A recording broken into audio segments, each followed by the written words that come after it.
The next item is Read Across America Proclamation, and I am armed with a proclamation, but before I offer it, this is an action item, so I would entertain a motion at this time.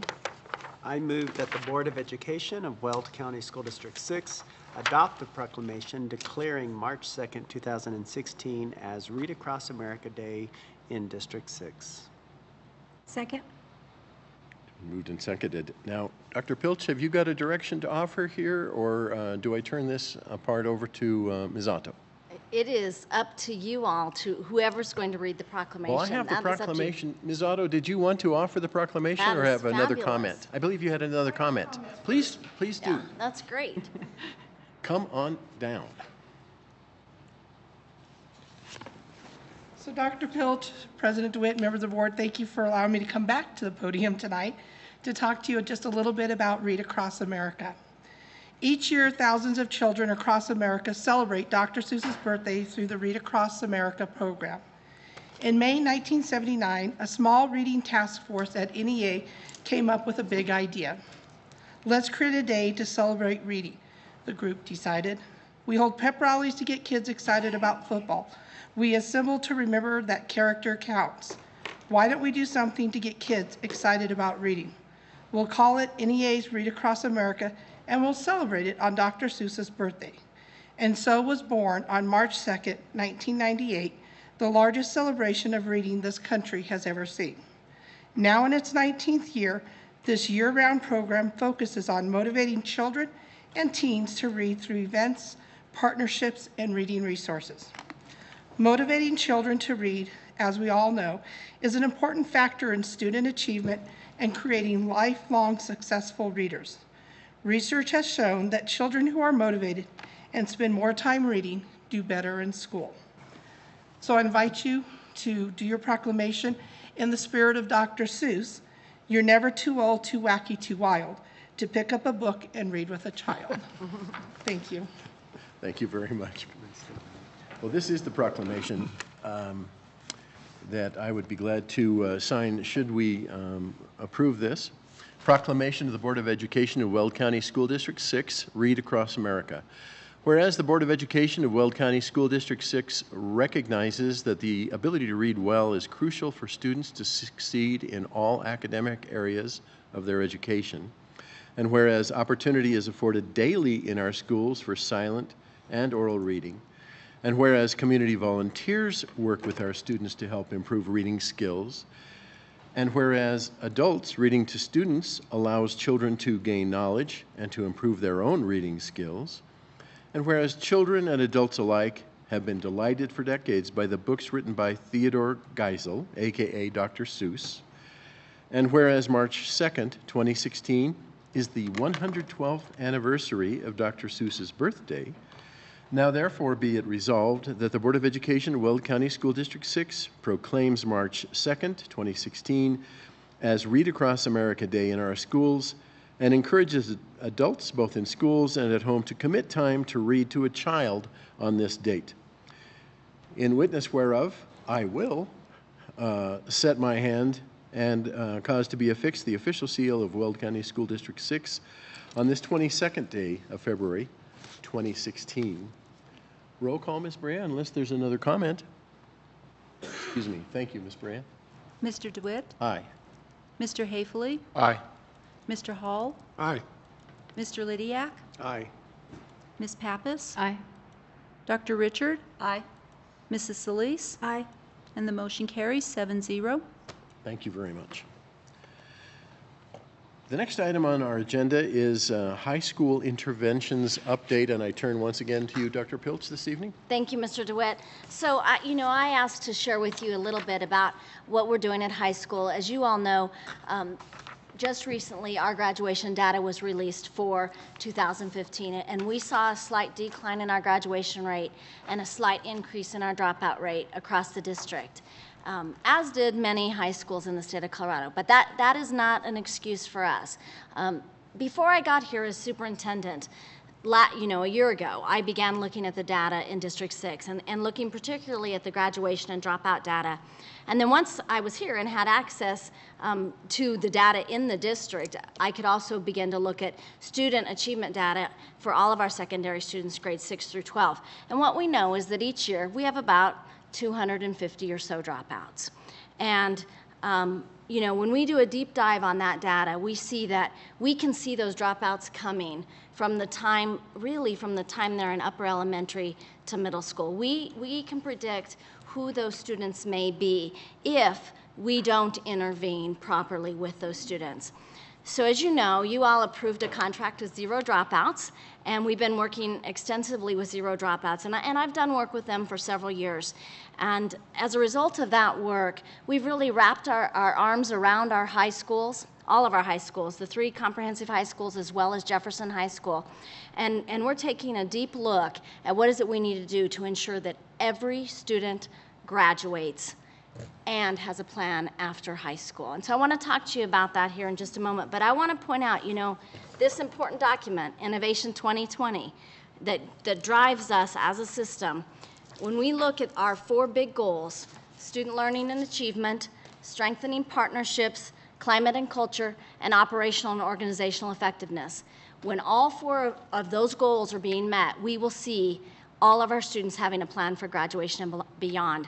That student learning and achievement goal states, students will engage in a challenging, personalized, well-rounded education, preparing every student to be college and career ready with the skills needed to be successful in the community and the world. And I know that when you all identified this goal and you adopted this goal, you meant it. You meant that this is what every student should expect here. And so I want to reassure you that around this graduation piece, we are on it. We started a graduation initiatives team early in the fall, and we brought together all of our high school principals, some of our counselors, interventionists in the district, as well as coordinators. And we have been looking at our data with that team and identifying our next steps to ensure that we have a comprehensive plan that gets every student to graduation and beyond. So one of the things that we looked at first was our course failure rate, because we know that if students in 9th grade fail math and language arts, their chances of becoming a dropout have just become very great. We also know that if they have failed those same courses in middle school, chances are they are not going to graduate on time, if at all. So before first semester was over, our high school principals came together and with a lot of other district staff, and they identified interventions to put in place for this semester and going forward to address Algebra 1 course failure. And so to give you an idea of what that looks like at our home high schools, it can look like additional time in Algebra 1, so that some kids just need more time. One class period a day is not enough. They need more time. It also includes credit recovery for Algebra 1, which can be direct instruction or blended or online learning for credit recovery. We've also reinstituted transitional algebra. And what that means is some kids need algebra spread out over more than just those 2 semesters in 1 year, a year and a half, or 2 years to actually get that good foundation of Algebra 1. But Algebra 1 is our highest course failure rate at the high school level. And the principals, and the counselors who came to that meeting, they were ecstatic about the possibility of actually finally addressing the Algebra 1 course failure issue in the district. And they wrapped their arms around this, and they took it back to their buildings, and they are flying with it. And I couldn't be more proud of them. Since that time, we've come together with some pretty extensive meetings with this team we call the Graduates Initiative Team. And we have identified who are the students, what are the characteristics of the students who most need that early intervention in 8th grade or 9th grade or 10th grade. So we've identified what the characteristics are of that student. So we're looking at course grades, we're looking at attendance, we're looking at discipline. And then we're also seeing some indication around social emotional issues with kids being an indicator for kids who struggle and who later are becoming our dropouts. So what we did at the meeting just this last week, we talked about this comprehensive continuum of services. You know, when I first got here and I saw the wait lists at the Greeley Alternative Program and at Jefferson High School, over 100 kids at certain times during the year on these wait lists to get in, juniors and seniors typically, or kids who were fifth-year seniors. When I saw those wait lists, I thought, we don't have enough alternative education seats. The reality is, we weren't doing enough to intervene with students early on, early in their high school career. So now that we realize that by doing this deep dive on our data, we've come together and we've all agreed that this idea that we're going to ensure every student has a plan for graduation and beyond, and we're going to begin that work at the home high school. We're not going to wait until they're old enough to go to an alternative setting and then hope that alternative setting does that work. So we agreed to this statement. We're going to know them, we're going to keep them, and we're going to prepare them.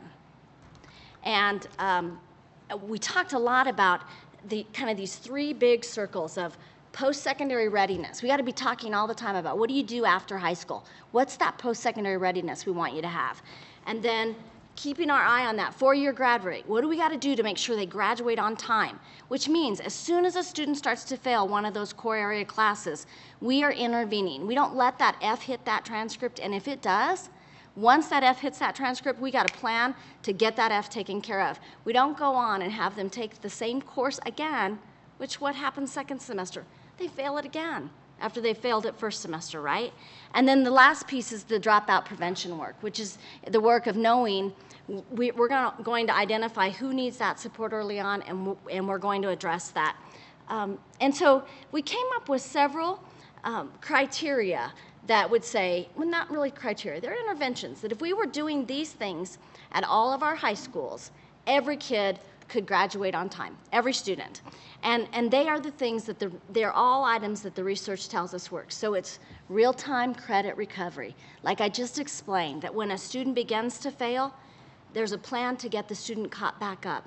When a student's been out for extended periods, an absence, whether that's truancy, illness, suspension, that we have a plan for integrating the student back into the school setting so the student can come back into the class, feel like he or she can get caught up and get back on track for graduation. We're looking at self-paced learning, where we allow students to earn credit standards at a time, and that they're mastering standards either through direct instruction or through online learning.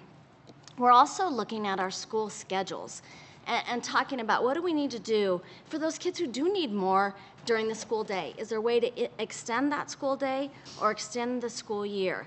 And then we're also looking at self-paced learning, where students might contract with the teacher. So when Mr. Hafley was a social studies teacher, I bet he did this with his students, where he and I'm his student, we would agree that this is what I'm going to do this semester in order to pass this course and to demonstrate that I finished this course. And it might be beyond the calendar date of when that semester ends, but I'm going to do what I'm supposed to do to master the standards in that course.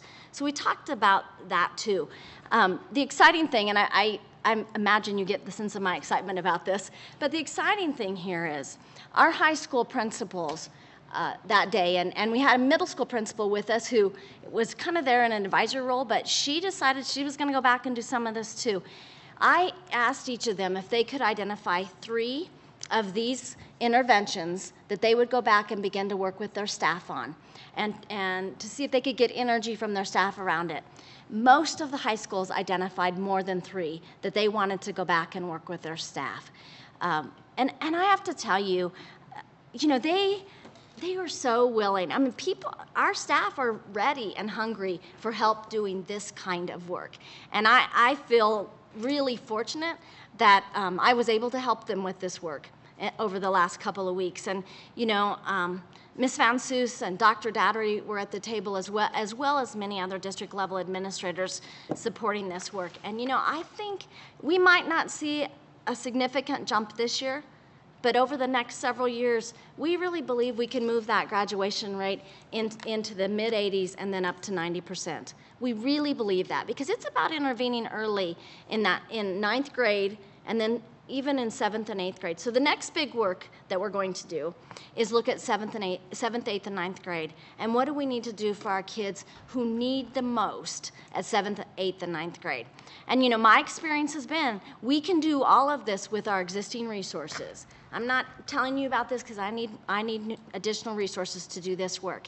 If we think about the resource that is taken every time a student repeats a course, and we're paying for that student to be in that course multiple times, as that student has to repeat the course because he or she has failed that course maybe 1, 2, 3 times.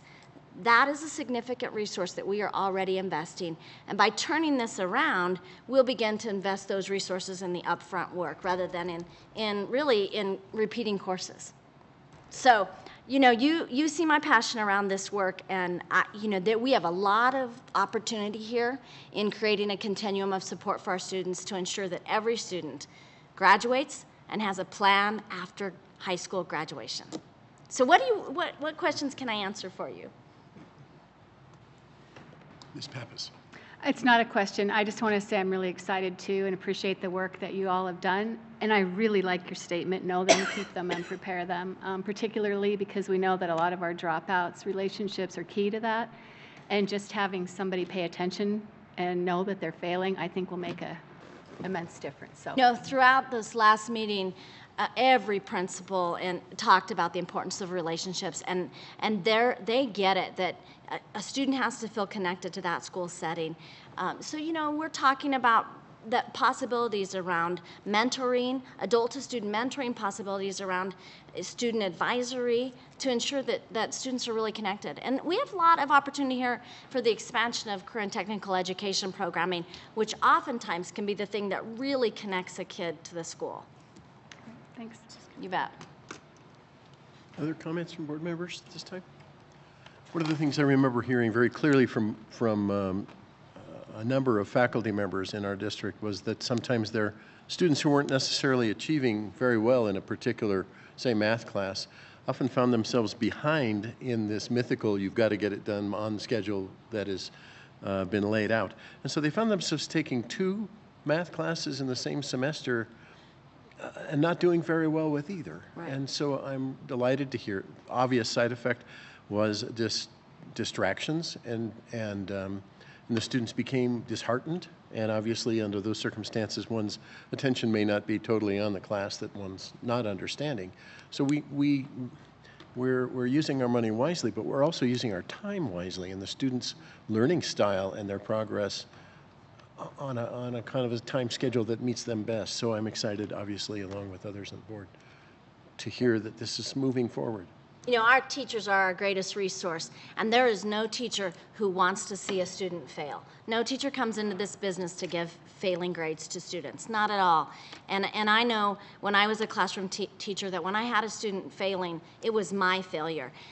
But part of what we have to do at the district level is help to lead the work, to give teachers the tools and the supports and the structures within the school day to be able to do this really complex work.